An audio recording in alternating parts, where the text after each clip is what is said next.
सिर्फ 1 कप गेहूं के आटे से बनाएंगे एकदम खस्ता क्रिस्पी करारी परतदार ये मसाला मठरी, जिन्हें आप बनाकर महीनों तक स्टोर करके खा सकते हैं।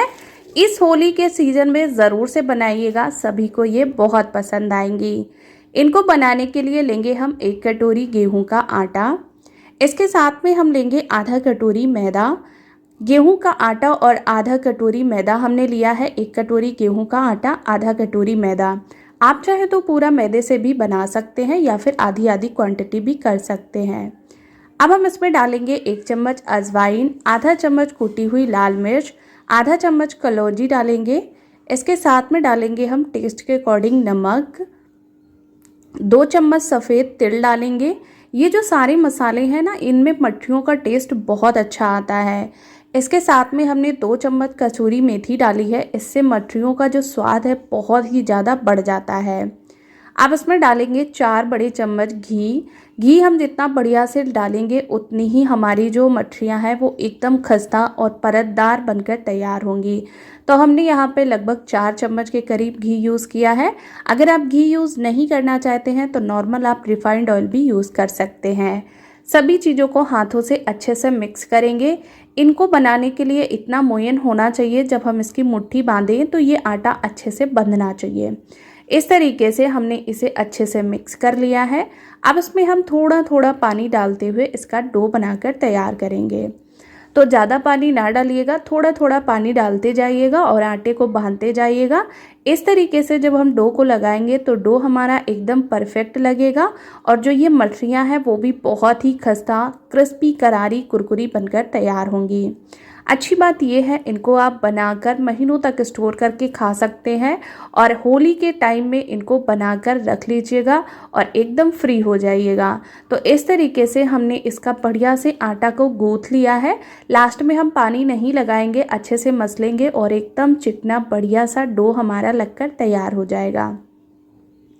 डो हमारा लग गया है, इसे हम 10 मिनट के लिए रेस्ट पे छोड़ेंगे। अब हम 1 कटोरी में लेंगे 4 चम्मच गेहूं का आटा। मैंने यूज़ किया है ज़्यादा से ज़्यादा गेहूं का आटा, आप चाहें तो मैदा भी यूज़ कर सकते हैं।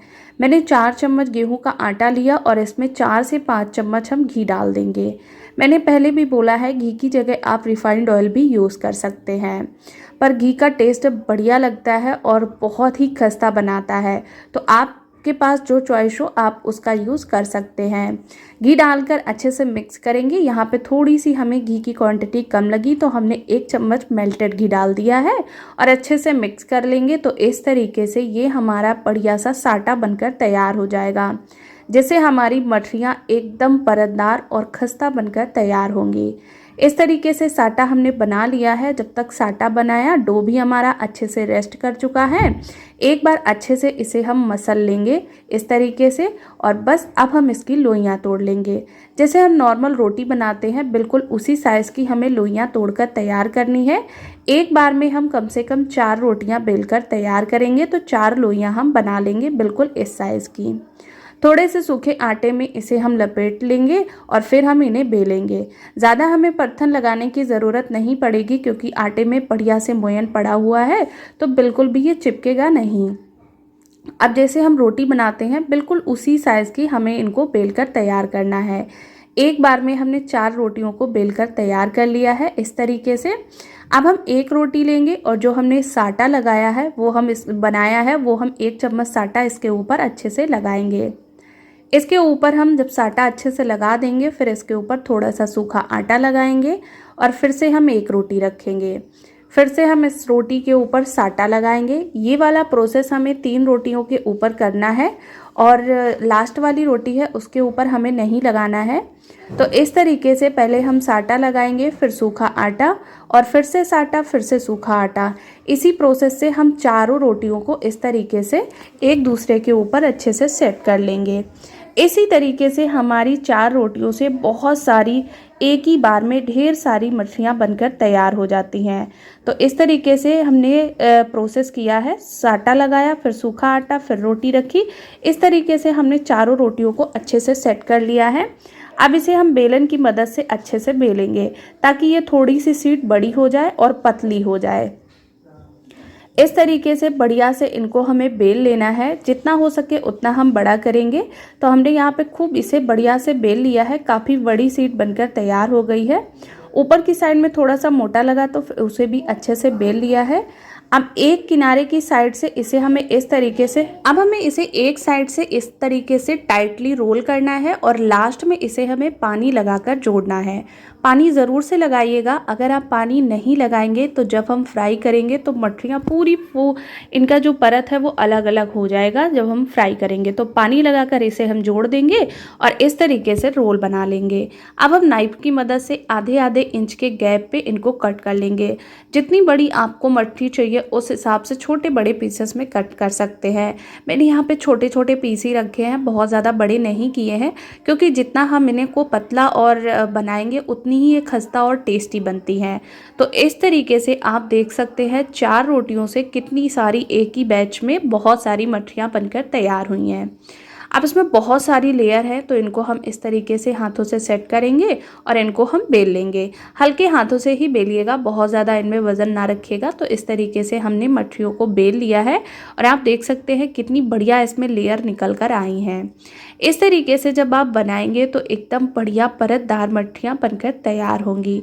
और इसी तरीके से हमने जो सारी मठरियों को है बनाकर तैयार कर लिया है। इनको आप त्यौहार के पहले बनाकर रख लेंगे तो आपका बहुत सारा काम जल्दी हो जाएगा और बहुत सारा स्नैक बनकर तैयार हो जाएगा। तो अब हमने इनको फ्राई करने के लिए गैस पे कढ़ाई रख दी है, इसमें तेल गरम करने के लिए रख दिया है। तेल हमारा धीमी आंच पे ही गरम होना चाहिए। ज़्यादा आंच पे अगर हम गरम होगा और मठरियों को डालेंगे तो मठरियाँ बिल्कुल भी अच्छी नहीं बनेंगी और इनकी लेयर भी अच्छी नहीं आएंगी। तो लो टू मीडियम फ्लेम पे इनको हमें फ्राई करना है और देख सकते हैं ये फूल कर ऊपर आ गई हैं अपने आप से। फिर हम इनको पलट देंगे और अलट पलट करते हुए अच्छे से इनको क्रिस्पी होने तक सेक लेंगे। गैस की फ्लेम मीडियम ही रखिएगा, हाई फ्लेम बिल्कुल ना करिएगा, नहीं तो फिर आपकी मठरियाँ बिल्कुल भी अच्छी नहीं बनेंगी। इनको आप बनाइएगा, बच्चों से लेकर बड़ों तक खिलाइएगा, क्योंकि मैंने बहुत कम मैदे का यूज़ किया है। आप चाहे तो वो भी मैदा अवॉइड कर सकते हैं। एकदम बच्चे से लेकर बड़े सभी गिल्ट फ्री खाएंगे। बनाने में एकदम आसान है, खाने में बहुत ही खस्ता क्रिस्पी करारी कुरकुरी ये मठरियाँ बनकर तैयार होती हैं। इनका स्वाद इतना बढ़िया लगेगा कि आप एक बार बनाने के बाद दोबारा बनाने से इनको रोक ही नहीं पाएंगी। एकदम परतदार खस्ता क्रिस्पी करारी कुरकुरी ये मठरियाँ बनकर तैयार होती हैं, जिन्हें बनाना तो बिल्कुल आसान है ही, खाने में बहुत स्वाद लगती हैं।